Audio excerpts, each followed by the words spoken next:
But we will now move to the first talk by Michel about marking up biodiversity web pages with structured information to make them discoverable and reusable. Michel is, you should stop your screen sharing, Sarah. Yeah, first. Michel is the senior researcher, engineer at the Laboratoire I3S in Sofia Antipolis. Yes. And Frank, the floor is yours for 15 minutes, including questions. Okay, thank you very much. So, well, first of all, thank you, thank you to the organizers for even inviting me to this symposium. I very much like the presentation of Sarah because she sets all the different, her last slide sets different options that we have today to go towards open science. So in this talk, I will, if you're in bioinformatics, you'll probably be very much used to dealing with very large databases about genes and proteins, for instance. So in this talk, I will not talk about that. I will talk to another type of data source, which is web pages. So maybe it's kind of unusual. Maybe you feel like, well, it's not much of an interesting data source. The fact is that web pages remain one of the most important source of data on the web, actually. Maybe not always structured, but still some data, at least some information in some sense. And so maybe before I start, I will just try to make things clear by explaining what marking up web pages and websites means. So I'm going to take an example for that.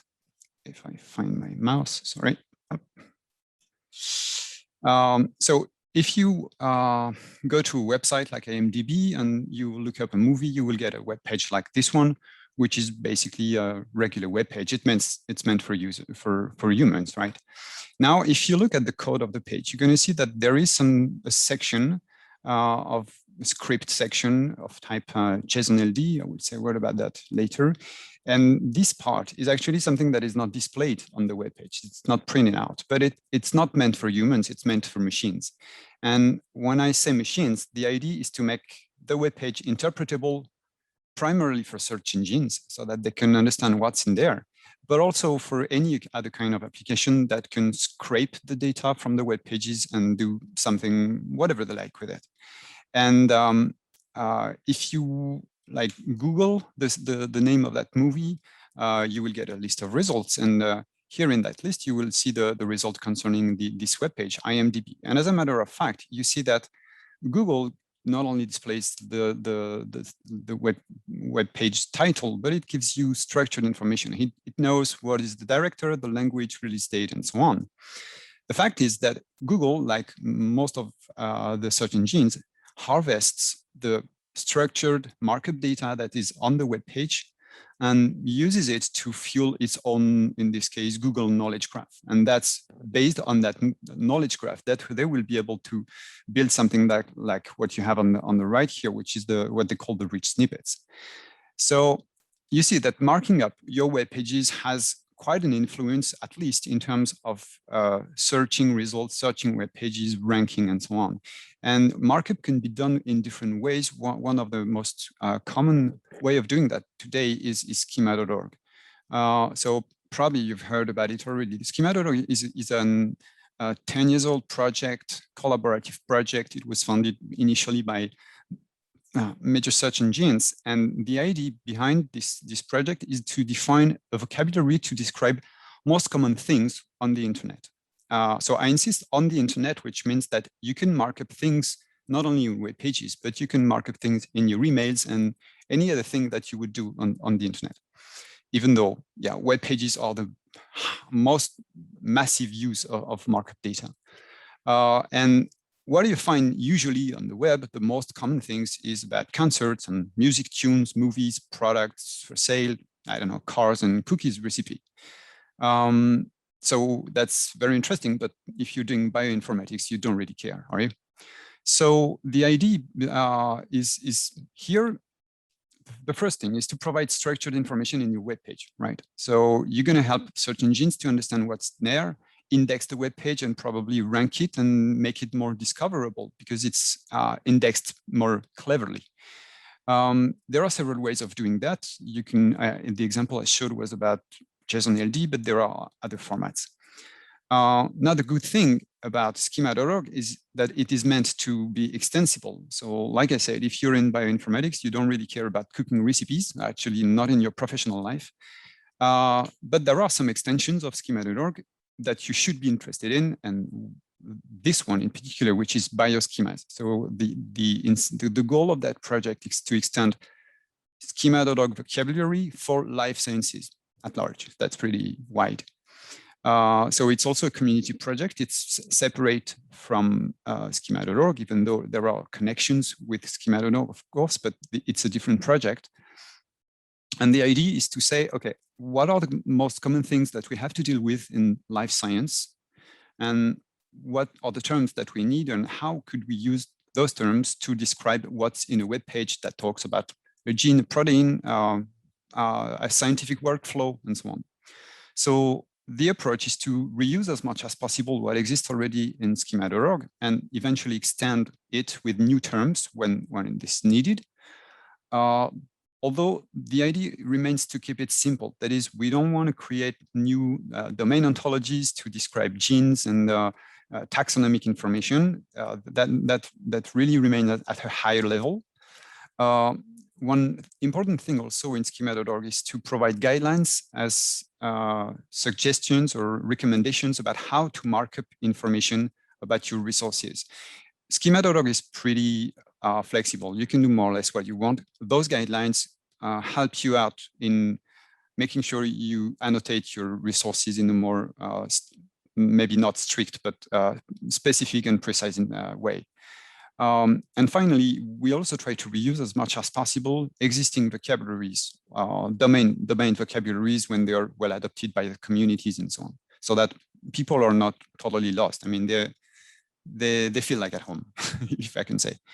Okay, so there are already quite some terms that we have been defining in bioschemas about data sets, genes, molecular entities, computational tool and workflows, phenotypes, and so on. I myself have been most particularly interested in the biodiversity applications. So the two terms at the bottom, which are taxon and taxon name. I think Alban was probably involved in computational tool and computational workflow, as far as I remember. And here is an example. So this is the specification of one of those terms, taxon in this case. So it basically very much looks like the specification of the terms on schema.org. It's the same graphical chart. And what it says is that if you have a web page that talks about some specific taxon, at least marginality minimum says that at least you should provide a name and a taxon rank. And optionally, you could provide a parent taxon, child taxon, alternate names, and so on. And every time you have a description here, those red fields come from schema.org. And here we have an additional explanation that specifies more in our domain what we want to do with that name field in that case. Okay, so now you may wonder if these terms are used at all yet. And the good news is that there are quite a few early deployments. The first one was done, well, I'm talking again about the biodiversity terms, so taxon and taxon name. There are other previous deployments of genes and proteins and things like that, but I'm not so much aware of them. So the first deployment for the taxon and taxon name types was at the National Museum of Natural History in Paris. So if you get to this INPN website and just look at the code, you will see all these annotations that give you information such as the taxon ID, their equivalent ID in different databases, the scientific names, alternate names, and so on. And since then, other projects have started to mark up their web pages. So we have now a bunch of websites, potentially pretty big, who used those terms to annotate their biodiversity-related web page. So something which is pretty interesting here is that you have deployments in very different domains. So specifically biodiversity, Scholia is some bibliographic information. PIPA is a phenotyping platform. And the last one is pretty funny, actually. This is a a website from an association of people who do leisure fishing, and it gives them information about what they can or cannot do. So you see that this kind of thing, this kind of markup can be used whatever your website, as soon as you talk about some species of something, well, you can use that. And hopefully search engines will help you cross that with other websites. So the interest of having those early deployments is basically that the community needs to show that it has interest in having those terms. And that's what usually schema.org requires before it accepts to endorse new terms. And also that's a way of solving the chicken and egg problem. That is, we have data that are published so that people can develop applications that will use them. Otherwise, developers may wait for data, or data may wait for applications to exploit them, and so on. Okay, so now just a quick picture about what we're trying to achieve here. What's the big picture?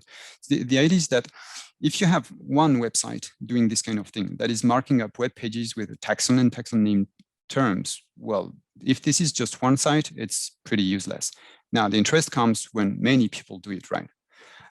So in the biodiversity area, you can think of big aggregators like GBIF and Encyclopedia of Life, Catalog of Life, or digital collections, collections from the museums of natural history.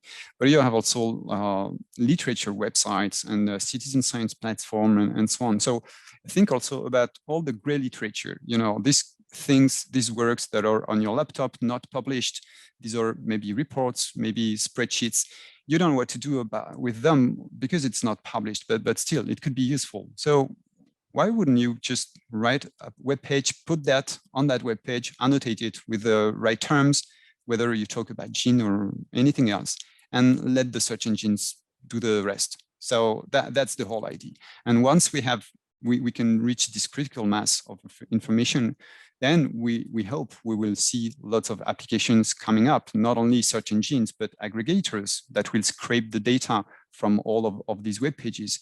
Registries of different data sources, and all sorts of applications that still remain to invent, basically.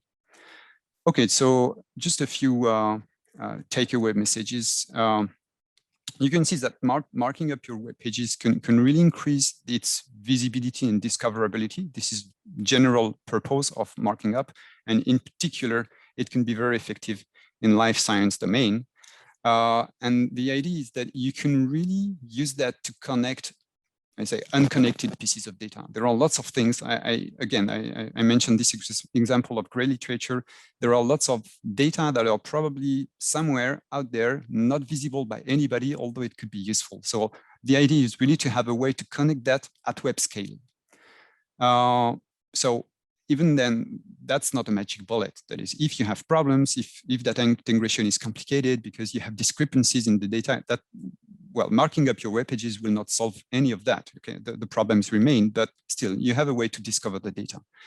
And well, that's a personal point of view, but I think we can really have search engines do a part of the job for us. The job, I mean, web scale data integration. So maybe it would be some way of getting back on the value they steal from us. It's not politically correct to say that, but well, we can use them on our side.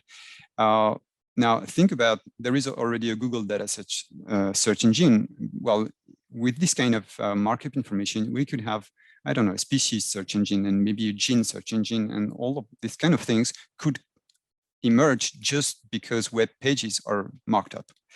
And in the end, I think this whole approach is really a way towards what we're concerned with here today, that is open data, open science, and in the end, fairness. And thank you. This is it for me. Thank you very much, Frank. You are perfectly in time, and it was very, very interesting. I see one question here in the Q&A, which is from Producteur 3. In the absence of adoption by search engines, are there existing academic search that disappeared? Oh, it has been solved. Sorry, I didn't hear. Is there existing academic search engine that could use bioschema markup so far? so within bioschemas, there are some projects that are trying to, well, there is a scraper, so a tool that you could use to scrape lots of web pages in a bulk manner. So there is a project ongoing in this sense. Still, there is not yet an actual scraper that will scrape everything in life science and provide you with a search engine. Not for now. So the idea is probably to have an approach where some communities in some specific domains will try to do that job because they know which websites they are interested in. Maybe they could rely on search engines to discover new resources that they don't know about, but probably that's going to be community by community in the beginning. Okay, thank you. Is there another question? If not, may I ask you how long it takes to mark up millions of pages? Actually, it's usually pretty easy.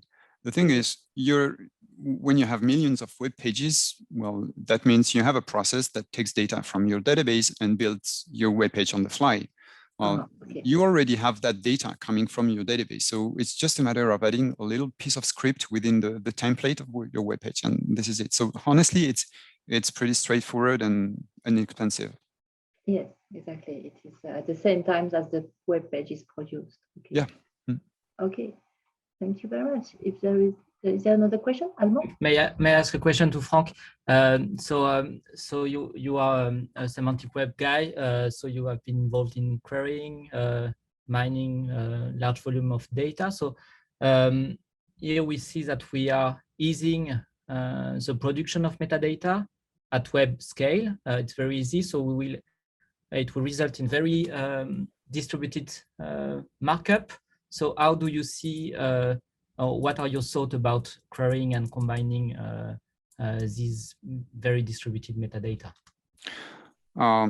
So querying web pages one by one, I don't really believe this will happen, not anytime soon. That would be probably too costly in terms of time scale.